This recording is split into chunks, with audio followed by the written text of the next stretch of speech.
almost 34. Yeah, end of the month. That's right. Big island surfing, whoa, whoa, whoa. Big island surfing, and breakfast with Bob and Brother Pete. Yeah, Poncho Man. We are brought to you by Sports Nutrition, Cliff Bar, Timex, Roca, Tanya Puerto Resort, Rudy Project. We're on Slow Twitch. My next guest, one of our favorite people, who's very relaxed this week, 2012 Ironman World Champion, Mr. Pete Jacobs. Round of applause for our man, Pete. Yeah, and he loves the applause because he's coming to thank God I'm not racing on Friday night. Yeah, I'm looking forward to your party. First time I've ever been able to come. I know. So is it one of those things this week where you're going, oh my God, I can't believe I'm not racing? Or is it one of those things where you're going, this is sort of nice? Oh, yeah, no, it's very nice. I'm really happy I'm not racing. You know, if something had happened, a week ago, it'd be really tough. But, it was 4 or 5 weeks ago. I was only just sort of ramping up. And, things just went pear-shaped. So, it was easy to make that decision that far out. Injury or just your body? Yeah, just illness. Yeah, body just was like, nah, we can't get it here and where I need to be. And, just got sick a bit. So easy decision, really. I've had a couple of tough years here. Right. It's just easy decision to not come back and do it a third time. Wait till I'm, 100%, sort out all that stuff and, come back stronger and really more focused next year. So the hard part is you got into this so young in terms of a full Ironman, right? How old were you when you first won?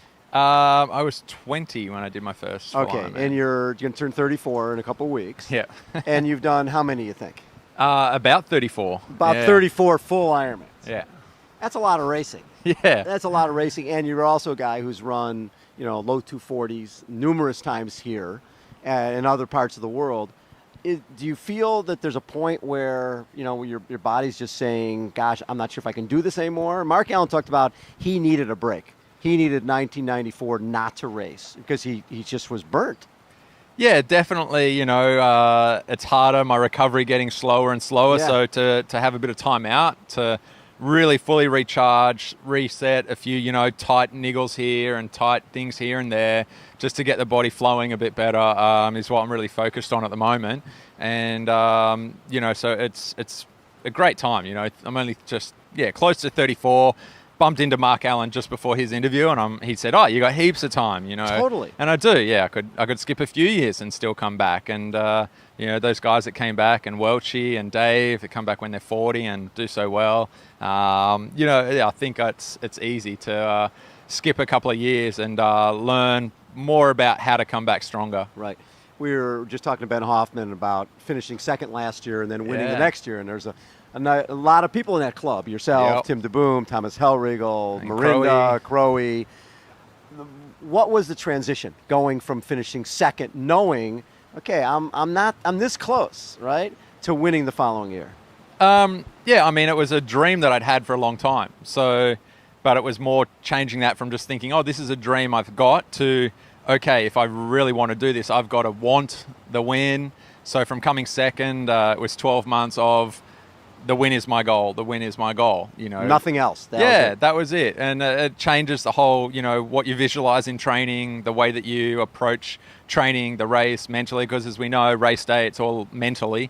So on race day, I made all those right decisions because I was so, relaxed and controlled because I'd practiced it so much in training. I was so prepared for the outcome that it was really just like the, full dress rehearsal. You didn't surprise yourself. Yeah, there was no pressure on race day because I'd been here many times before, and that's what I'd planned for and visualized, and so it just sort of went to plan really, and no pressure. It was the easiest year I've ever done here.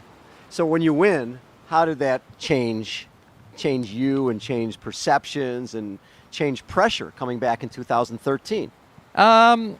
Yeah, I guess it got me a little ahead of myself, where it's like, all right, I'm defending champ. I want to come back and I want to have a really strong race. I want to be out the front early on the bike and lead and push the pace because I now know that I can do that. Right. But you've got to have the training to back that up and everything. And every year is different. You don't do the exact same sessions for the exact amount of time and all of those things. And, I saw Freddie do the same thing the year after he defended. He went out on the bike hard, exactly as I'd done the year before. And, I think you can just get a little carried away with your own, sense of your ability, perhaps, and you've got to be a bit more realistic with what you've actually done in training to back up that kind of ego. Do you feel it's almost an obligation? You've got the number one on, that I'm the one who's supposed to be pushing the pace. I'm the one that feels the responsibility to push things.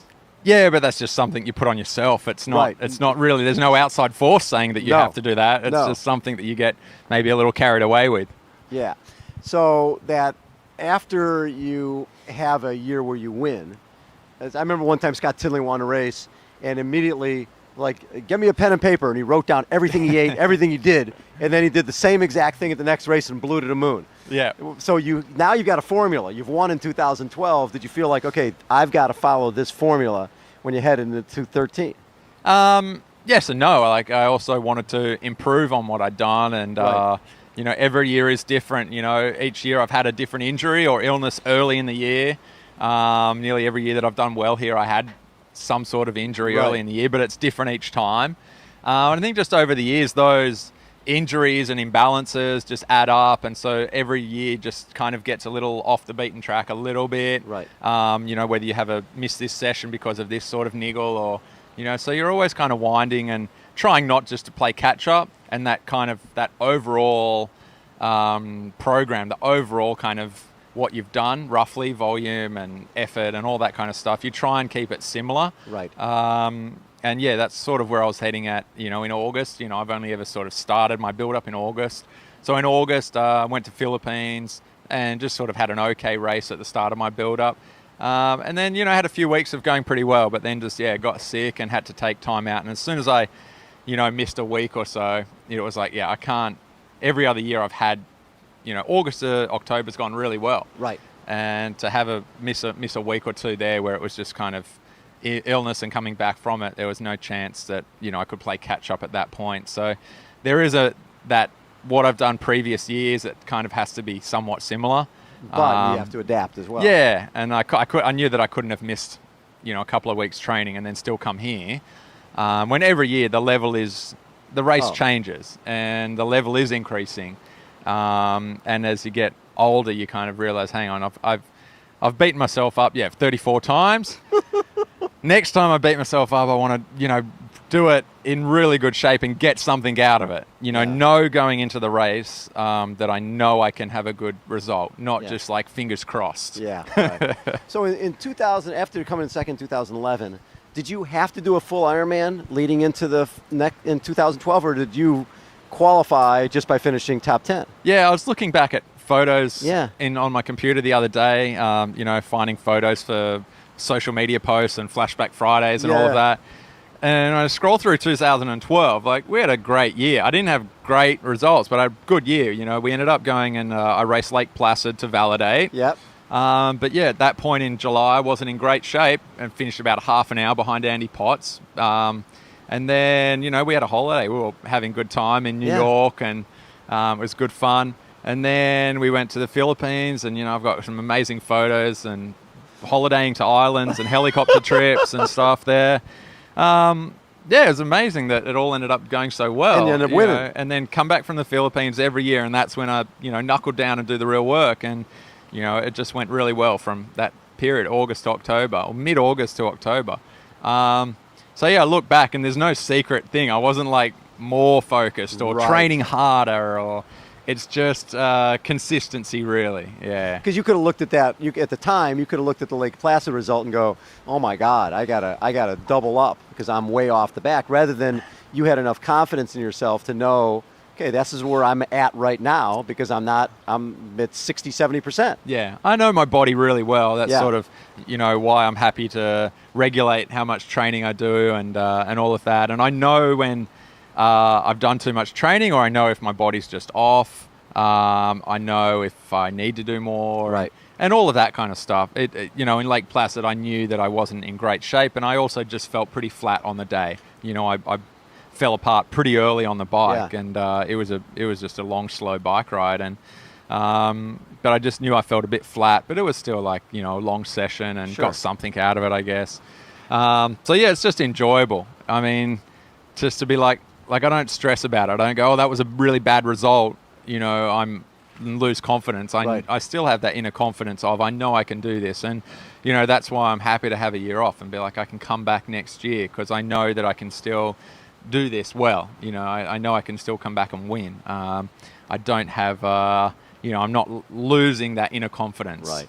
Is this a sport that you can be self-coached, or do you need to have somebody outside looking at what you do? Yeah, I have a mentor, Al Pittman, who, you know, after winning in 2012, I think I didn't work with him for a couple of years. And then just this year realized, okay, I need to get back to some of the stuff that I was doing in 2012, Sure. some of the stuff that I'd written down. Right. And back seeing the kinesiologist who helped me with all the Right. love and that empowerment and belief systems and stuff. So yeah, just Al just kind of mentors me in terms of, you know, what are you doing, kind of, where's your head at? Are you doing too much? Should you be thinking about doing this sort of a training and, you know, going through the motions in this Right. mindset kind of thing. So yeah, that's where I was really happy in August how we were going, but then just we just got derailed. So yeah, I'm still really happy to write my own sessions. Well, I don't write it, I just go do it. Right. Because when I was doing it, when I did really well in 2012, it wasn't a tour program. It was, you know, long hilly rides, and the hills were my efforts. And Right. you know, I had a run program that I was doing, and so I pretty easy to remember what I was doing. You know, it's pretty easy to remember you're doing 5 1Kers or a tempo run. Yeah. And, you know, it's fair, and a long run, you know, 3 key runs a week. Sure. It's pretty basic. So yeah, and then swimming, just, you know, whatever. Right. You know, I don't worry about swim sessions and Yeah. and all of that. So yeah, it's not a secret formula in my Right. training. The secret formula is Healthy. you know, healthy recovery, Yes. mindset, and all of those other positive influences. Yeah. You've raced pretty much all these guys, and now you're on the other side, right? Yeah. You're watching this race. So from your perspective, who do you look at? You know, we've obviously talked Jan Frodeno. Yeah. We've talked Sebastian Kienle, defending champion. He's going, wow, I get to be a commentator now. Yeah. So who do you look at as maybe someone we're not looking at, and who Who, could yeah. surprise people here? Who are you not looking at? Or who's, you know, obviously everybody talks Jan, everybody talks Sebi. Ben gets looked over a little bit, even though he finished second last year. Yeah. Yeah, you can't look And over Frederick, a guy that who's got been second. wanted. Yeah, yeah. I mean, I remember the year I had got second. Yeah. Someone had written the stats of how many people have gone from podium to winning. Right. And it's like 80% of the winners have come from podium the previous year. Exactly. It's hard to go against that kind of data. Because you learn. There's something about understanding the event. and you get so close, you become really driven then, and you Right. and you focus on the win, and it does take that focus on the win. And I think a lot of people do come here, as I did, like, oh, I'll be really happy with a podium, and I got second. Right. You know, it does take that I want the win to step up to the next level. And I think for a lot of guys, you know, going top 10 or top 5 or podium is that breakthrough, and then they start to go, okay, I actually can win it. And it takes that self-belief to, you know, really pull the trigger out there on the course when you need to step up and not go too hard, but at the same time, you know, be in control, make the right decisions. So, yeah, look, anyone that's finished in the podium is definitely going to be a factor. threat this year. So, yeah, Ben Hoffman, he's had good results, Yep. seen Ironman since then and before then. I don't know. I'm really looking forward to see how Brent McMahon goes. You know, I caught up with him and Lance, his coach in Philippines. Yes. You know, really level-headed approach. And they've been training on Maui and climbing up the massive Haleakala, mountain yeah, and yeah. with, you know, big altitude. And he seemed really, you know, he doesn't do things half-baked. No. You know, and Lance comes at everything really, you know, well approached. And so they seem to have his training and prep dialed in. So, you know, I'd like to see how he goes. A guy that's been training on Maui, you know, he's a rookie, but Right. there's nothing to say rookies can't go well. So, Yeah. And then that other Canadian, Lionel Sanders, is going to be interesting too. yeah. I really haven't, you know, I guess the guys that I've met, Yes. or guys or girls that I've met and spoken to are the ones that I Sure. connect with. Right. And I start to go, oh, yeah, I think they're in pretty good good. shape. They've got their head in the right spot. So, yeah, I'll say that'll be my dark horse then. A rookie, it'll be Brent McMahon, and not such a rookie, with Ben Hoffman. Yeah. What when I think back to times we've chatted, 2011, after that race, you realize there was a point where you just were just a little bit off when Craig Alexander made a move on the bike. You were not quite in the right place. And that affected the way you raced the following year, because the following year, it's like, I don't want to be in that position again. I want to be at the front. So there's no surprises. Nothing's going to happen in front of me that I'm not going to see. Yeah. I mean, it's really tough when the train seems to be getting bigger and bigger each year. And when you go over the bumps and it strings out, if people come around you, you drop further and further back. And at the same time, to pass and get back towards the front, you've really got to be careful. If you pick it at the wrong time and suddenly it starts to go downhill and everyone's like at terminal velocity and you can't continue to pass. That happened to me the year before when I finished up 9th. And you got penalty for blocking. Right. Because you just get stuck. You can't go pass anywhere. And you can't, so that's a real threat. And then, obviously if you just pull in because you panic and you're too close to the guy in front, it's really tactical here. Much more so than any other race. And probably because the field's so big. And nobody's training through this race. Yeah. Everybody's here for one reason, to win it. So it's really tough to get those decisions right. When to pass, when to sit in, patience. Those are the key things that will kind of make or break that person that's got their head in the right place and ready to put that extra effort in to go with the break. But you've got to be in the position to go with the break. If you don't see a gap forming and you've got to put in an extra effort to bridge up to that gap that's already making an effort, those real peaks will really tire your legs out. And, that's what you really need to avoid by really staying alert. And that's tiring in itself, staying that alert, watching for those breaks and going around the people when they go for it. So, I learned that lesson in 2011. So in 2012, I just made all the right decisions, and that's what it came down to. I was just really well mentally prepared. Will this be the first time you've watched this race? Actually came as a young tacker. I think it was in 2000. Yeah. And just managed to get a ticket over here, stay cheap accommodation with a friend that ended up, having a spare place at the last minute. So, but when I say I was so young, I mean, I think I'd maybe done one Ironman. Right. But it was still a very new sport to me. I don't even remember watching it or, I can't remember race day at all. So we've seen, Greg Welch watched this when he was injured in 93, won it in 94. We've seen a number of athletes who, learn things from watching the race. Is that, are you doing a little recognizance here and maybe check things out, or are you going to be sitting with drinks with umbrellas going, hey, have fun out there, boys? Yeah, there may still be more to learn about the race, and I'll definitely be watching that bike when people make moves and how it actually goes, when the faster guys catch and all of that, how Jan attacks it, because he may attack it right from the gun on the bike, and the train might never really eventuate like previous years.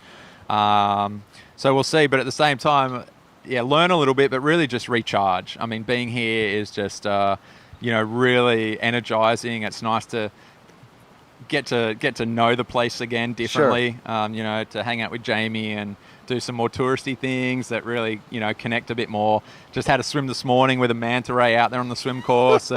I came in and I'd been out there so long, I was all pruny. I mean, I couldn't have been out there that long if I was racing and done that stuff. So it's really nice to get to, I've always loved it as a kind of holiday destination, but to actually get to have a holiday here, really makes a difference. So I'll come back here a little bit more relaxed and know that, I don't have to come back here like with this protective shell around me and like not let anyone in and all of that. I can be a little more relaxed even if I'm racing next year. So that's sort of what I'm learning and just re-energizing. It's funny, 2012 is 3 years ago, and it seems like a long time. Yeah. For you, does it seem that long ago, or is that memory still fresh of running down Elite E Drive, winning the most important event in the sport? Yeah, no, it's still pretty fresh, and I still, get a buzz inside. Do you call on that sometimes? Yeah, a little bit, and we've been doing lots of social media posts and like writing tips and and that lately. So I guess I'm drawing from that experience from that year a lot lately with a bit of writing. Yes. And that's reconnecting me with it more as well. And I started to be like, well, I do know a bit about this place and this race. And, You think? it's not going to be everyone's cup of tea. I've certainly got, a different approach sometimes to others. But, there's going to be some people that I can pass on some of my knowledge to and help, at least one person. It's cool to know that, I've been there, done that, and can pass on some of that knowledge. Love it. Pete Jacobs has been our guest, 2012 Ironman World Champion. We again are presented by ES Sports Nutrition, Cliff Bar, Timex, Roca, Tanya Porter Resort, Rudy Project, Slow Twitch, and Poncho Man. Big Island surfing, whoa, whoa, whoa, whoa. Big Island surfing, breakfast with Bob and Brother Pete. Love it. Thank you, Poncho Man.